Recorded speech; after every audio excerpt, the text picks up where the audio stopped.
So I'm going to attempt to review this replay in 5 minutes. So timer starts in 3, 2, 1, go. Okay, so looking at the replay, I can see straight away we're playing Mizuki, we're playing with the Zarya, we're playing with Emre, we're playing with the Torb. So the main thing when you're playing any support is thinking who's going to need the most healing. I have a Life Weaver. This Life Weaver, he's very good at doing big bursts of healing. So if my Torb goes on a flank, if my Emre goes on a flank, I might want to pay more attention to them. I can also see I have a Zarya who's going to be playing on the front line. So with this comp, I can rely on my Life Weaver to heal the Zarya. I want to be topping up the Torb, topping up the Emre. I might need to top up the Zarya if she gets low. So with the comp, that's all you really need to pay attention to. Who do I have on my team and how do I need to play? So we start off by poking in main. This kind of, I think this is a bit of a panic here, right? So when you shift back like this, right? But if you look at where you are right now, is anyone actually looking at you? Are you taking a lot of damage? It's quite easy for you to just walk back. So be careful about wasting your shift. Your shift actually can be used if, for example, let's say you were playing more somewhere around here, your team was moving up, let's say the payload's on this corner, you start here, you're going to shift from here, you're going to walk through here, try and shoot someone, or even you can walk through here, try and shoot someone, then you can shift back to your original position. So I would like you to try and use your shift to take aggressive flanks and try and keep your position relatively stable, relatively calm until you find that opportunity. Of course, if someone dives on you, jumps on top of you, if you're caught out in the open, you can shift back. But I think this was a bit of a panic shift. And so that's basically how to use your shift on Mizuki. So let's keep going. And I think, again, we're kind of just throwing out heals for the sake of it. Don't worry, most supports do this. I've seen Masters, Grandmaster supports do this by accident as well. Obviously, it happens less frequently. I want you to look here. So first, the shift, a bit of a panic shift. And if you look at the HP of everyone, right, he's pretty much full. The Emre, Torb, pretty much full. Zarya, completely full. So there's no need to use your right click. Whereas if you look at your right click now, you don't have any charge left. So if somebody gets low, if somebody really needs healing, you don't have that burst healing to support them, and you're relying on your Life Weaver to do absolutely everything, okay? So I just realized we're already 2 minutes in, so let's keep going. Okay, so I'm just going to kind of speed through these fights and see, okay, how do you deal with this venture? Okay, so I can see your reaction is a little bit late with your E, with your binding. Okay, so I'm going to teach you how to set up a good binding, okay? Also, imagine if you had your shift right now. If you had your shift right now, guess what you can do? You can shift backwards, you can wait here, venture, they will come out of their burrow, and you can chain them because you're standing in a safe, nice position. That makes it easy for you to set up your chain, okay?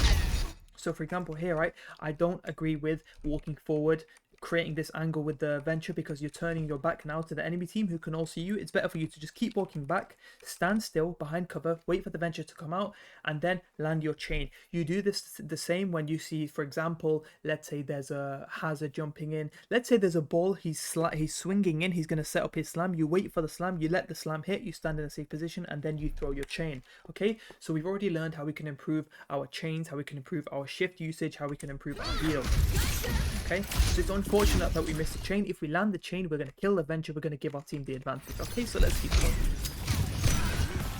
So that's very unfortunate, but again, if you think about the shift usage, right, we're kind of just using it for the sake of it because we're panicking a little bit. I would have loved you to maybe, you know, position closer on the left where your Zarya is standing, and go for the shift again. And as you can see, again, we're not really prepared to chain the venture. It's a little bit unfortunate. We're kind of just throwing the chain out there. It's usually better to wait for something predictable or something more obvious to chain rather than throwing it kind of down these tight corners. Okay. So you can see our team, thankfully our team is progressing, right, but we're not actually having much impact. Again, you can see right there, you're just throwing the chain out. I would like you to maybe wait for someone to walk forward out in the open, wait for someone like the venture to unburrow. That's going to be the most reliable use for your chain, okay? Now I'm going to take a quick look at your ultimate usage. So let's see what we can do. Okay, hold on. Here you are. Okay, I'm under a lot of time pressure here, so let's take a look at a couple of your ultimates. So let's look at your first ultimate. So they bob, and you decide to ult to shield your team from the bob. Honestly, not a bad ultimate. The reason why it's a good ultimate is it's going to shield your team from the bob, and you can keep moving the payload. It's a win-win situation, so I actually think the ult is decent. The only thing I'm not a big fan of is you need to realize that you guys are up by 1, 2, 3. So you're 4v1 right now, okay? Maybe the venture was alive, whatever, fine. But I think you need to always consider how many people you have alive before you ult. So the ult itself is decent. And here's a great usage of your shift. However, you might not need to ult when there's 4 of you alive and there's only 1 Ashe alive. Okay, let's look at the next ultimate, see if we can see how that goes. Okay. So the reason why I don't like this ult is because if you think about the ult before, it allowed you to continue pushing the payload, stay safe on board, move forward. Which if you look at the ult here, look at where the payload is, look at where the enemy is happy to stand, and look at where your team is. Your team now can't exit past this ultimate. There's nothing that your team needs protecting from, and we've run out of time. Okay, so I hope that was helpful. I'm sorry I couldn't go into more detail. This is something I tried to do to provide value for free, provide some coaching for free, maybe give you a few things to think about. So what I'd like you to think about is I'd like you to think about using sort of improving your positioning, playing closer to cover, taking a couple of slight angles. And what I mean by angles is maybe playing to the side, so you can use your shift to get in there and then come back. Being more patient with your chain, looking for more obvious opportunities for your chain. For example, someone who's running away in a straight line, the Venture who's unburrowing, and of course trying not to throw our heal out there, just spamming the right click for no reason. And of course with the ults, hopefully it helps to know you want to position your ult in a area where your team can stand and move forward. Or if you don't want to do that, you can use it to protect them from something, but we saw with this ult there was nothing to actually protect them from. So I hope that helps.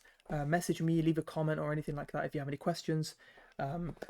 So yeah, that was a very quick 5-minute Mizuki review.